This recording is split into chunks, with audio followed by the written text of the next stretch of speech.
Okay, hey, what's up you guys? Welcome back to another video. This is another request. Somebody was saying that they're more of a beginner, that they struggle with dealing with the closed guard, particularly being stuck on top in closed guard, and how to break it, how to keep safe. We're gonna do it in the gi today, but all these concepts will work no gi as well. I have a few theoretical concepts that I think about that are really important when it comes to dealing with closed guard when you're on top. My contention is the most important and best way to deal with the closed guard is to stand up.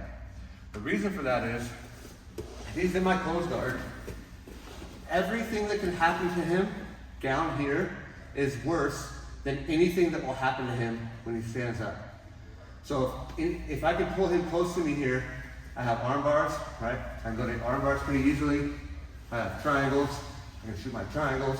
I have cross strokes. I have simple sweeps or scissor sweeps, all sorts of options. And another thing to think about is when you hit sweeps from closed guard, when you land on top, you're gonna land in a dominant position. So if I were to do some sort of pendulum or flower sweep, when I land on top, I landed in a dominant position, right? But that's exactly the opposite of what happens if you stand up and they sweep you. All the sweeps that come when you stand up are sweeps that go into lower left and lower right quadrants. So if you go check out my quadrant video from before, you'll see what I'm talking about. But any of my sweeps that go upper right or upper left quadrant, so from my closed guard, from half guard, from butterfly guard, they're gonna give me a connection to my opponent, and when we land, I'm gonna have either a dominant position or the ability to hold them down and work to a dominant position.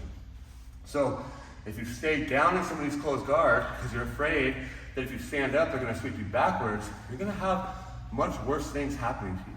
So it's always better to get to your feet, let them maybe try to sweep you backwards, but they don't have a connection to you. They can't follow you, right? So if I were here, and he stood up, and I was able to knock him backwards, right? There's no connection from me to him, right? Right now, we're both double seated, and I don't have a way to easily come on top, get a mount or a side control, or even come into his full guard, right? Right now, I have a lot of work to do to get on top, okay? It's because I swept him backwards. There's no connection, right? So this is infinitely better than anything that would happen to him down in my closed guard. Right? So we're going to talk about that a little further and look at all the options that we can get into off of standing up and all the things that he can do. So we'll have perfect world scenario, we'll have him doing a double ankle grab, and we'll have him doing a scoop grip, and all the things I like to play off of that. Okay? All right, so we're going to talk about perfect world scenario for me when I'm stuck in this closed guard. Fun fact about my life with jiu-jitsu, I started training at the Cesar Gracie Academy in Pleasant Hill. I was training with Nick and Nate Diaz, Jake Shields, Gilbert Melendez, all these gnarly fighters, and I had bad dreams about closed guard. If I got stuck in somebody's closed guard back then, I was probably getting submitted. So I would do everything I could not to get stuck in somebody's closed guard. Now, I feel a lot more confident with it. Obviously, I've been training forever, but really, I never want to be stuck in somebody's closed guard. But if I do get stuck in a closed guard, the first thing I do is stand up. I want my shoulders as far away from his hips, my neck as far away from his hips as possible. All the submissions he can do from me down here require that my shoulder and neck are by his hip line. Arm bars, triangles, cross strokes, omoplatas, everything. So I want my shoulders as far away from his hips as possible. And the furthest I can get them away is me standing up. So what I want to do first is pin him. So I get both collars and pin. If this is no gi, I'll do 2 hands in the armpits and pin him, right? And we're going to talk about kind of a difference between standing up no gi and standing up in the gi. In the gi, when I stand up, the first thing I do is get grips, right? Because I can hold on to things, right? And then I stand up, okay? So we're fighting here. He might be trying to grip fight. So I'm breaking grips. I'm controlling the sleeve, controlling the collars here, right? I pull the sleeve arm with my elbow between his knee and my body, and this is my sleeve now, okay? Now I'm going to start the process of my stand-up.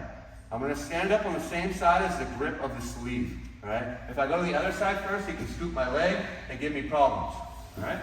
So I stand up here first, and as I stand up here, I take my free foot out to the side to give me a big base, big wide base. And now I push off of him. I do almost like a Heimlich maneuver. I'm gonna push really hard off of him to help me come up. So boom, up, and I stand up tall. My free hand's gonna push his knee just right inside the knee. If you can't straighten your arm here, you move your body to the side, make a straight arm, and come back using your core.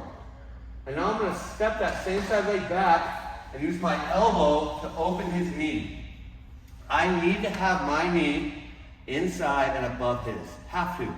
If he gets his knee inside mine, he can go K-guard, not your foot, your knee. He can go K-guard and start putting me in a lot of problems. So I have to make sure that my elbow pushes his knee down and outside of my knee, right? So that's a perfect world scenario for me to break the close guard. And then I can get into any number of passes, right? Go stack passes, long steps, knee cuts, whatever I want from there. Leg drags, doesn't matter, okay? The goal is to stand up safely and break the close guard, all right? Now, real world scenarios will be more like if I stand up here and he's able to get to a double ankle grab, right? As he knocks me down, what I need to do is first I pinch my knees. So try to come up. Try to come on top. Right? He's absolutely stuck here. Right? He cannot come up. Okay? Just a little pinch. Okay? Now I'm going to lift my hips. It's going to present me with his feet. And I go double Lego man grips here and lift his feet above his hips. Now, if we both race to see who can get up here, I'm probably going to win because my feet are below my hips and his are above. So I pick a side and I come up on one elbow. And now I do a technical get up and I can start looking for my passes here, right? So that's really common, and that's what most people are super afraid of, is a double ankle grab. What you see a lot of in the lower levels is people will stand up, they grab their ankles, and the person will, grab my ankles. The person will just drop back down into their guard. They'll go, oh no. They go back down, right? So you want to make sure that if you stand up and they do a double ankle sweep, you can accept it. And you just pinch your knees, lock them in place, and you can go for your passes, all right? And then lastly, another really common thing is as I stand up here, he's going to scoop my leg. And with this, he wants to try to knock me down to my hip. So he's going to drive his hip into my knee and knock me down here, right? And now it's really easy for him to close the distance between my shoulders and his hips, and he can go for submissions and all sorts of options, right? So when I stand here, as he scoops my ankle or my leg, I don't want him to push my knee outside my foot, right? He wants to drive my knee to the outside. So I turn my toes and knee inside here, and I drop it down on his ribs. See how that broke his guard? Lock your guard. As I drop this knee, look, his guard pops. And now from here, I do the Elvis Presley, hips forward, and his foot falls off. Now I can drop straight down, maintaining his knees, and look for my pass, right? Right here, there's lots of good more control and other options that I can get into. Okay, so from the other side. Perfect whirl. Control, control, come up, break the guard, step back, get my knee to the inside. And now I can look for all sorts of passing options. All right? That's a perfect whirl. All the stars are aligned, everything's working out. Normally, this guy's going to try some things. So he might double ankle grab. You got to knock your guard. Here, as he sets me down, let's do that. As he sets me down, I pinch.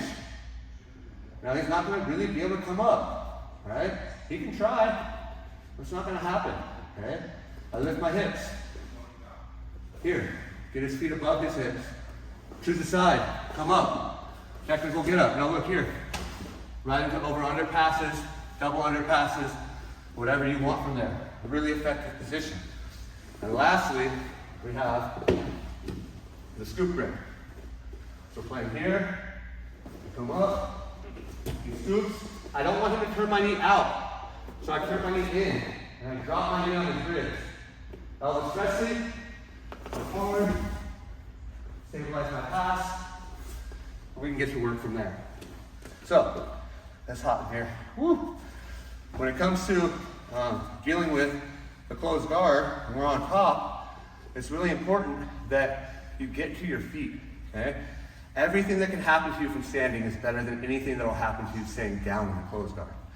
There are some ways to pass or break the closed guard down on your knees, but they're not super effective, okay?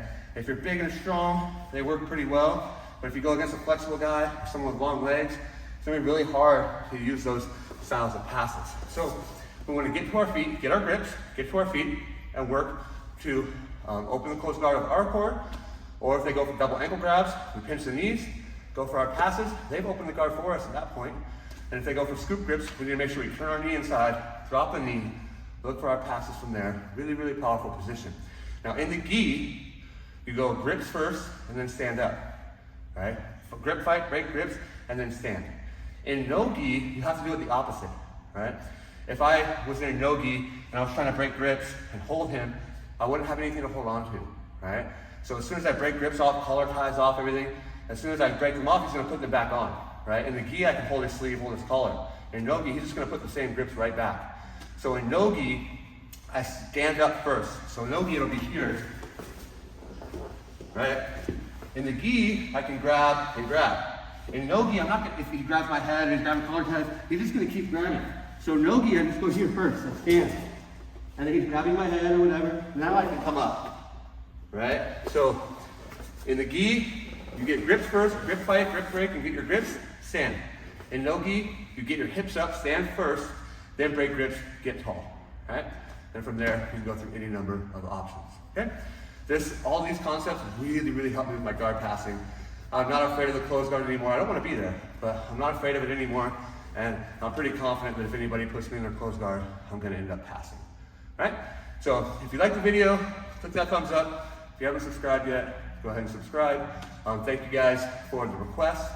If you have any questions, concerns, issues, or talking points, or something you want to see in the future, throw it down in the comments. Again, I'm Andrew, my buddy Skyler, over here at Nexus Jiu-Jitsu in Folsom. Try it out, let me know how it goes.